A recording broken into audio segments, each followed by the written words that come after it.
आने वाली महाशिवरात्रि की हार्दिक शुभकामनाएं और बधाई। भगवान शिव और माता पार्वती की कृपा आप सभी पर बनी रहे। ज्यादातर लोग यही जानते हैं कि महाशिवरात्रि भगवान शिव और माता पार्वती के विवाह के अवसर पर मनाया जाता है, लेकिन कुछ विद्वानों का मानना है कि इसी दिन भगवान शिव ने समुद्र मंथन से निकला कालकूट नाम का विष पिया था। परंतु शिव पुराण में एक शिकारी से जुड़ी एक कथा का वर्णन है। आज हम आपको शिव पुराण में बताई गई महाशिवरात्रि की वही कथा सरल सुनाऊंगा। शिव पुराण की कथा के अनुसार पुराने समय में एक जंगल में एक भील एक जनजाति का व्यक्ति रहता था जिसका नाम गुरु था। उसका बड़ा परिवार था। वो ताकतवर और कठोर स्वभाव का था और हिंसक काम करता था। वह रोज जंगल में जाकर हिरण और दूसरे जानवरों को मारता और चोरी भी करता था। उसने बचपन से कभी पूजा पाठ नहीं किया था। इस तरह उसका बहुत समय बीत गया। एक दिन महाशिवरात्रि का शुभ दिन आया। वह घने जंगल में रहता था, इसलिए इस व्रत के बारे में नहीं जानता था। उसी दिन उसके माता पिता और पत्नी भूख से बेचैन होकर उससे खाने के लिए मांगने लगे। उनके बार बार कहने पर वह तुरंत तीर धनुष लेकर शिकार करने निकल गया, परंतु उस दिन उसे कुछ नहीं मिला और सूरज डूब गया। इससे वो बहुत दुखी हुआ और सोचने लगा कि अब क्या करूं, कहां जाऊं। आज तो कुछ हाथ नहीं लगा। घर में बच्चे, माता पिता और पत्नी का क्या होगा, इसलिए मुझे कुछ लेकर ही घर जाना चाहिए। ऐसा सोचकर वह शिकारी एक तालाब के पास पहुंचा और वहां पानी पीने आने वाले जानवरों का इंतजार करने लगा। उसने सोचा कि कोई न कोई जानवर जरूर आएगा, उसे मारकर घर ले जाऊंगा। यह सोचकर वह शिकारी एक बेल के पेड़ पर चढ़ गया और वहीं बैठकर देखने लगा। उसे बस यही चिंता थी कि कब कोई जानवर आएगा। भूख प्यास से परेशान वो वहीं बैठा रहा। इस तरह काफी रात हो गई। जब रात का पहला समय शुरू हुआ तो एक प्यासी हिरणी वहां आई। उसे देखकर शिकारी बहुत खुश हुआ और उसे मारने के लिए उसने अपने धनुष पर तीर चढ़ाया। ऐसा करते समय उसके हाथ के झटके से थोड़ा पानी और बेलपत्र नीचे गिर गए। उस पेड़ के नीचे एक शिवलिंग था जिसके बारे में शिकारी नहीं जानता था। इस तरह अनजाने में ही भगवान शिव की पहले पहर की पूजा हो गई। इस पूजा से शिकारी का बहुत सारा पाप तुरंत मिट गया। हिरणी ने आवाज सुनकर डरते हुए ऊपर देखा। शिकारी को देखकर वो घबरा गई और बोली, शिकारी तुम क्या करना चाहते हो? सच सच बताओ। हिरणी की बात सुनकर शिकारी बोला, आज मेरा परिवार भूखा है, इसलिए मैं तुम्हें मारकर उनकी भूख मिटाऊंगा और उन्हें खिलाऊंगा। शिकारी की बात सुनकर हिरणी ने सोचा, अब मैं क्या करूं? एक उपाय सोचती हूँ। फिर वो बोली, शिकारी मेरे शरीर से तुम्हारा काम सिद्ध होगा, ये अच्छी बात है। दूसरों की भलाई से बड़ा कोई पुण्य नहीं, लेकिन अभी मेरे छोटे छोटे बच्चे घर पर हैं। मैं उन्हें अपनी बहन या पति को सौंपकर तुरंत लौट आऊंगी। तुम मेरी बात पर विश्वास करो, मैं जरूर वापस आऊंगी, क्योंकि सच्चाई से ही दुनिया चलती। हिरणी के ऐसा कहने पर भी जब शिकारी नहीं माना तो उसने बहुत डर कर कसम खाकर कहा, शिकारी सुनो, मैं कसम खाती हूँ कि मैं जरूर लौट कर आऊंगी। अगर ना आई तो वह सारे पाप मुझे लगे जो झूठ बोलने वाले, दूसरों का उपकार न मानने वाले और भगवान शिव से दूर रहने वालों को लगते हैं। इस तरह कसम खाकर हिरणी चुप हो गई। तब शिकारी ने उस पर विश्वास करके कहा, अच्छा अब तुम जाओ। हिरणी खुशी से पानी पीकर अपने घर चली गई। इतने में रात का पहला पहर बीत गया। फिर उसकी छोटी बहन, जिसका उसने पहले जिक्र किया था, प्यास बुझाने वहां आई। उसे देखकर शिकारी ने फिर धनुष पर तीर चढ़ाया। ऐसा करते समय फिर पानी और बेलपत्र शिवलिंग पर गिरे। इससे अनजाने में ही भगवान शिव की दूसरे पहर की पूजा हो गई, जो शिकारी के लिए भला करने वाली थी। हिरणी ने पूछा, तुम क्या कर रहे हो? शिकारी ने वही जवाब दिया, मैं तुम्हें मारकर अपने परिवार को खिलाऊंगा। ये सुनकर हिरणी बोली, मेरा शरीर काम आएगा, ये अच्छी बात है, पर मेरे छोटे बच्चे हैं, मैं उन्हें सौंप कर लौट आऊंगी। शिकारी बोला, मुझे तुम्हारी बात पर विश्वास नहीं है, मैं तुम्हें मारूंगा। तब तब हिरणी ने भगवान विष्णु की कसम खाते हुए कहा, शिकारी, मैं कसम खाती हूँ कि अगर न लौटी तो मुझे वे सारे पाप लगे जो वचन तोड़ने वाले, बुरे काम करने वालों को लगते हैं। हिरणी के ऐसा कहने पर शिकारी ने उसे जाने दिया। वह पानी पीकर चली गई। इतने में रात का दूसरा पहर भी बीत गया। तीसरा पहर शुरू हुआ तो हिरणी के न लौटने पर शिकारी उसे ढूंढने लगा। तभी उसने रास्ते में एक स्वस्थ हिरण देखा। उसे देखकर शिकारी खुश हुआ और उसे मारने के लिए तैयार हुआ। ऐसा करते समय फिर पानी और बेलपत्र शिवलिंग पर गिरे। इस तरह अनजाने में तीसरे पहर की शिव पूजा हो गई। भगवान ने उस पर कृपा दिखाई। पत्तों की आवाज सुनकर हिरण ने शिकारी की ओर देखा और पूछा, तुम क्या कर रहे हो? शिकारी बोला, मैं तुम्हें मारकर अपने परिवार को खिलाऊंगा। यह सुनकर हिरण खुश होकर बोला, मेरा स्वस्थ शरीर किसी के काम आएगा, ये अच्छी बात है, लेकिन मुझे एक बार जाने दो। मैं अपने बच्चों को उनकी माँ के पास छोड़कर और उन्हें समझाकर तुरंत लौट आऊंगा। यह सुनकर शिकारी के मन में थोड़ा अचरज हुआ। उसका दिल पवित्र हो गया था और उसके सारे पाप मिट चुके थे। उसने हिरण से कहा, जो यहाँ आए वे सब वादा करके चले गए और नहीं लौटे। तुम भी झूठ बोलकर चले जाओगे, फिर मैं क्या करूंगा? हिरण बोला, शिकारी, मैं सच कहता हूं, अगर न लौटा तो मुझे वे सारे पाप लगे जो बुरे कर्म करने वालों को लगते हैं। शिकारी ने कहा, अच्छा, जाओ, जल्दी लौटना। हिरण पानी पीकर चला गया। वे सब अपने घर पर मिले। तीनों ने वादा किया था, इसलिए उन्होंने तय किया कि उन्हें जाना ही चाहिए। बच्चों को पड़ोसियों के भरोसे छोड़कर वे सब उस जगह की ओर चल दिए जहां शिकारी उनका इंतजार कर रहा था। बच्चे भी माता पिता के पीछे पीछे चल दिए, क्योंकि उन्होंने तय किया था कि माँ बाप की जो गति होगी वही उनकी भी होगी। सबको एक साथ देखकर शिकारी को बहुत खुशी हुई। उसने धनुष पर तीर चढ़ाया। उस समय फिर पानी और बेलपत्र शिवलिंग पर गिरे। इससे चौथे पहर की शिव पूजा भी पूरी हो गई। उसी समय शिकारी के सारे पाप जल गए। तभी दोनों हिरणियों और हिरण ने कहा, शिकारी, जल्दी कृपा करके हमारे शरीर को सार्थक करो। यह सुनकर शिकारी को बड़ा आश्चर्य हुआ। शिव पूजा के प्रभाव से उसे विशेष ज्ञान प्राप्त हो गया। उसने सोचा, यह हिरण और हिरणियां पशु होकर भी दूसरों की भलाई के लिए अपना शरीर देना चाहते हैं, लेकिन मुझे अपने जीवन पर शर्म आती है क्योंकि मैंने बुरे काम करके अपने परिवार का पालन किया। अब उसने तीर धनुष नीचे रख दिए और सभी पशुओं से कहा कि वे धन्य हैं और उन्हें जाने दिया। ऐसा करने पर भगवान शंकर प्रसन्न होकर तुरंत उसे अपने दिव्य रूप का दर्शन दिया और उसे सुख समृद्धि का वरदान देकर गोह नाम दिया। यही वह गो था जिनसे भगवान श्री राम ने मित्रता की थी। शास्त्रों के अनुसार फाल्गुन माह की महाशिवरात्रि भगवान शिव को प्रसन्न करने की सबसे उत्तम तिथि है। इस बार यह शिवरात्रि और भी खास है क्योंकि यह रविवार के दिन पड़ रही है और पारण सोमवार को है। इसे महासंयोग माना जाता है। इस दिन जो भी मनुष्य शिवलिंग की पूजा आराधना करता है उसे संपूर्ण तपस्या के फल की प्राप्ति हो जाएगी। अब बात करते हैं सही तिथि और मुहूर्त की। वैदिक पंचांग के अनुसार चतुर्दशी तिथि का आरंभ 15 फरवरी 2026 को शाम 5:04 से होगा और इसका समापन 16 फरवरी 2026 को शाम 5:34 पर होगा। क्योंकि महाशिवरात्रि की पूजा निशीत काल यानी मध्य रात्रि में की जाती है और 15 फरवरी की रात को ही हमें चतुर्दशी तिथि मिल रही है। इसीलिए महाशिवरात्रि का व्रत 15 फरवरी 2026 दिन रविवार को रखा जाएगा।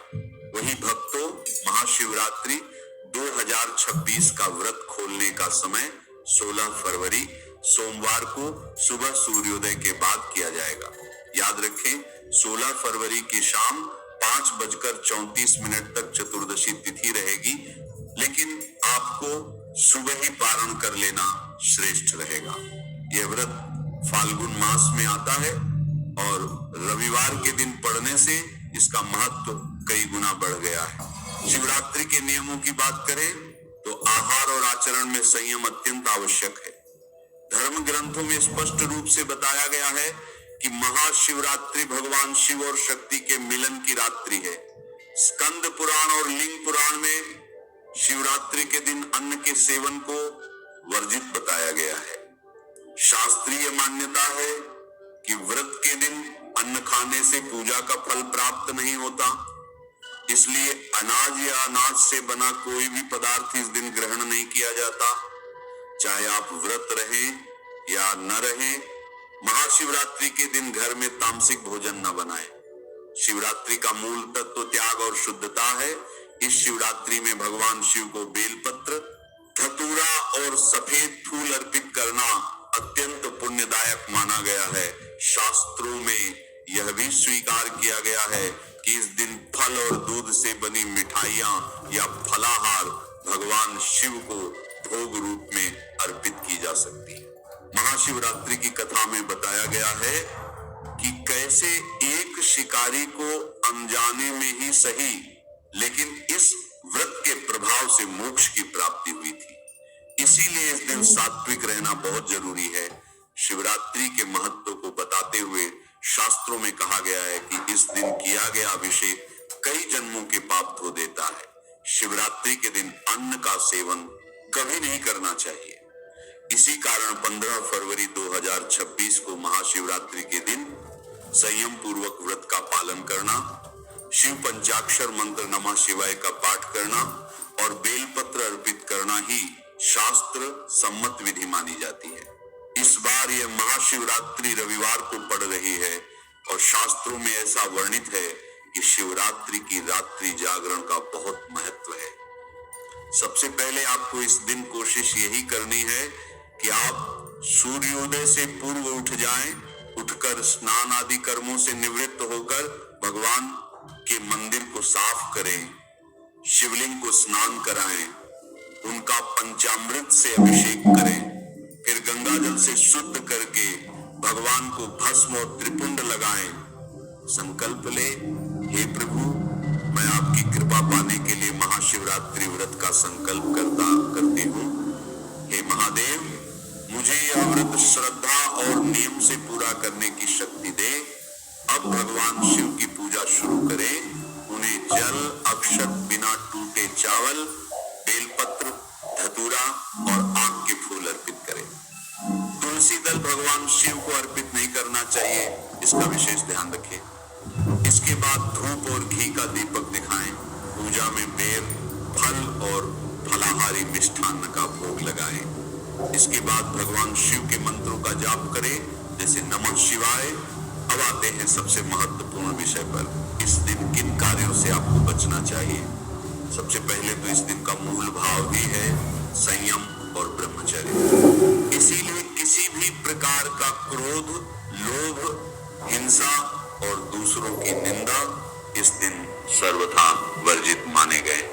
शिवरात्रि के दिन किसी पर भी गुस्सा ना करें। शास्त्रों में यह भी बताया गया है कि इस दिन बेलपत्र को तोड़ना नहीं चाहिए। बेलपत्र एक दिन पहले ही तोड़कर रख लें। इस दिन घर को पूर्ण रूप से साफ रखें। यदि घर गंदा रहता है तो सकारात्मक ऊर्जा का वास नहीं होता। इस दिन बुजुर्गों और संतों का सम्मान करें। महाशिवरात्रि के दिन नशा कर्मों से निवृत्त होकर भगवान के मंदिर को साफ करें, शिवलिंग को स्नान कराएं, उनका पंचामृत से अभिषेक करें, फिर गंगा जल से शुद्ध करके भगवान को भस्म और त्रिपुंड लगाएं। संकल्प ले, हे प्रभु, मैं आपकी कृपा पाने के लिए महाशिवरात्रि व्रत का संकल्प करती हूँ। हे महादेव, मुझे यह व्रत श्रद्धा और नियम से पूरा करने की शक्ति दे। अब भगवान शिव की पूजा शुरू करें। उन्हें जल, अक्षत, बिना टूटे चावल, बेलपत्र, धतूरा और आक के फूल अर्पित करें। तुलसी दल भगवान शिव को अर्पित नहीं करना चाहिए, इसका विशेष ध्यान रखें। इसके बाद धूप और घी का दीपक दिखाएं। पूजा में बेर, फल और फलाहारी मिष्ठान्न का भोग लगाएं। इसके बाद भगवान शिव के मंत्रों का जाप करें, जैसे नमः शिवाय। अब आते हैं सबसे महत्वपूर्ण विषय पर। इस दिन किन कार्यों से आपको बचना चाहिए? सबसे पहले तो इस दिन का मूल भाव ही है संयम और ब्रह्मचर्य। इसीलिए किसी भी प्रकार का क्रोध, लोभ, हिंसा और दूसरों की निंदा इस दिन सर्वथा वर्जित माने गए। शिवरात्रि के दिन किसी पर भी गुस्सा ना करें। शास्त्रों में यह भी बताया गया है कि इस दिन बेलपत्र को तोड़ना नहीं चाहिए। बेलपत्र एक दिन पहले ही तोड़कर रख लें। इस दिन घर को पूर्ण रूप से साफ रखें। यदि घर गंदा रहता है तो सकारात्मक ऊर्जा का वास नहीं होता। इस दिन बुजुर्गों और संतों का सम्मान करें। महाशिवरात्रि के दिन नशा, शराब, मांस भूलकर भी ना करें। ये रात्रि जागरण और सिद्धि की है, इसीलिए यदि आप मन में द्वेष रखकर व्रत करेंगे तो आपको फल नहीं मिलेगा। रात्रि को भगवान शिव का ध्यान करते हुए चारों प्रहर की पूजा और जागरण करना श्रेष्ठ माना गया है। भजन, कीर्तन और मंत्र जाप के साथ यह रात्रि भोलेनाथ को समर्पित करें। अगले दिन यानी 16 फरवरी सोमवार को प्रातः स्नान करें, भगवान को भोग अर्पित करें, फिर किसी ब्राह्मण या जरूरतमंद को भोजन और यथाशक्ति अन्न या वस्त्र का दान दें। इसके बाद स्वयं पारण करें, अर्थात व्रत समाप्त कर हल्का सात्विक भोजन ग्रहण करें। याद रहे, पारण के समय अन्न खाकर व्रत खोला जा सकता है, लेकिन व्रत के दौरान अन्न वर्जित है। फाल्गुन मास की कृष्ण पक्ष की चतुर्दशी को महाशिवरात्रि कहा जाता है, जो पवित्र, पुण्यदायिनी और पापों का नाश करने वाली मानी गई है। शास्त्रों में वर्णित है कि महाशिवरात्रि का व्रत करने से मनुष्य को न केवल इस लोक में सुख, शांति और समृद्धि प्राप्त होती है, बल्कि मृत्यु के बाद शिवलोक की प्राप्ति भी होती है। यह शिवरात्रि विशेष रूप से उन पापों का नाश करती है जिनका प्रायश्चित कठिन माना गया है। कहा जाता है कि जो व्यक्ति श्रद्धा और नियम पूर्वक इस शिवरात्रि का पालन करता है, उसके जीवन से नकारात्मक शक्तियां, अकाल मृत्यु का भय और पूर्व जन्म के दोष स्वतः दूर हो जाते हैं। प्राचीन काल की बात है, एक बार एक शिकारी जंगल में शिकार करने गया। दिन भर भटकने के बाद भी उसे कोई शिकार नहीं मिला। भूख और प्यास से व्याकुल होकर वह एक तालाब के किनारे स्थित बेल के पेड़ पर चढ़ गया। उसी पेड़ के नीचे एक शिवलिंग स्थापित था, जो सूखे पत्तों से ढका हुआ था। रात्रि का पहला प्रहर बीतने पर एक हिरणी वहां पानी पीने आई। शिकारी ने धनुष पर बाण चढ़ाया तो उसके हाथ के धक्के से कुछ बेलपत्र और उसकी पानी की कुप्पी से कुछ बूंदें नीचे शिवलिंग पर गिर गई। इस प्रकार अनजाने में ही प्रथम प्रहर की पूजा हो गई। हिरणी ने उसे देखा और अपने बच्चों से मिलकर वापस आने का वचन देकर चली गई। इसी प्रकार दूसरे, तीसरे और चौथे प्रहर में भी अलग अलग हिरणियां और अंत में एक मृग वहां आया। हर बार शिकारी के हाथ से अनजाने में बेलपत्र और जल शिवलिंग पर गिरता रहा और वह शिकार करने से रुक गया। वह रात भर जागा रहा और भूखा प्यासा रहा, अनजाने में ही सही। उसका महाशिवरात्रि का व्रत और जागरण संपन्न हो गया। सुबह होते ही उसे अपने पाप कर्मों पर पछतावा हुआ और उसका हृदय परिवर्तित हो गया। जब उसकी मृत्यु का समय आया तो यमदूत उसे लेने आए, लेकिन शिव गणों ने उन्हें रोक दिया। भगवान शिव की कृपा से उस शिकारी के सभी पाप नष्ट हो गए थे।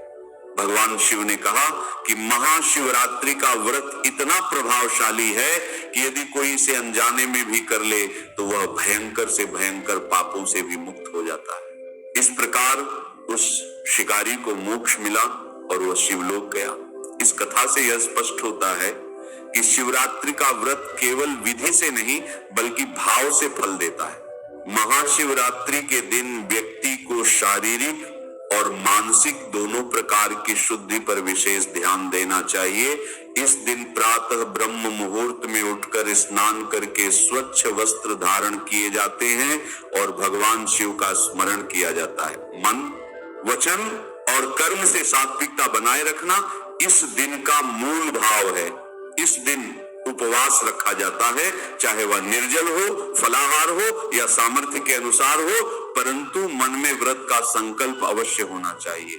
भगवान शिव की पूजा, पंचाक्षर मंत्र जप, कथा श्रवण और रात्रि में जागरण करने से इस शिवरात्रि का पूर्ण फल प्राप्त होता है। दान, पुण्य जैसे अन्न, वस्त्र या अपनी क्षमता के अनुसार किसी जरूरतमंद की सहायता करना इस दिन विशेष पुण्य प्रदान करता है। इस दिन तामसिक भोजन, मांस, मदिरा और नशे से पूर्णतः दूरी रखनी चाहिए। झूठ बोलना, क्रोध करना, किसी का अपमान करना या मन में द्वेष रखना इस व्रत के फल को नष्ट कर देता है। दिन में सोना व्रत के लिए और अशुद्ध विचारों में लिप्त रहना भी वर्जित माना गया है। काले वस्त्र, कुछ मान्यताओं में पूजा में वर्जित या शिवलिंग पर तुलसी चढ़ाना, हल्दी चढ़ाना जैसे कार्य भी नहीं करने चाहिए, क्योंकि यह दिन पूर्ण रूप से भगवान शिव को समर्पित होता है। अगले दिन विधि पूर्वक पारण करने का विशेष महत्व है। सूर्योदय के बाद पारण करने से ही व्रत पूर्ण माना जाता है। कहा जाता है कि जो व्यक्ति श्रद्धा से महाशिवरात्रि का व्रत करता है, उसके जीवन से दरिद्रता, रोग और मानसिक अशांति दूर हो जाती है। उसे आत्मिक बल, बुद्धि और विवेक की प्राप्ति होती है। अंततः यह शिवरात्रि मनुष्य को भक्ति के मार्ग पर अग्रसर करते हुए मोक्ष के समीप ले जाती है।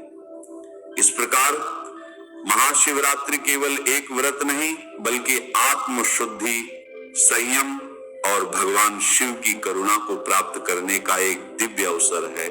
शिवरात्रि के दिन दीपक का उपाय अत्यंत पवित्र, शांतिदायक और शीघ्र फल देने वाला माना गया है, क्योंकि यह दिन पूर्ण रूप से भगवान शिव को समर्पित होता है और दीपक ज्ञान और प्रकाश का प्रतीक है। शिवरात्रि के दिन प्रातः स्नान आदि से शुद्ध होकर मन में व्रत का संकल्प लिया जाता है और संध्या समय सूर्यास्त के बाद घर के मंदिर या किसी शिवालय में जाकर दीपक जलाया जाता है। इस दिन गाय के घी का दीपक विशेष रूप से शुभ माना गया है।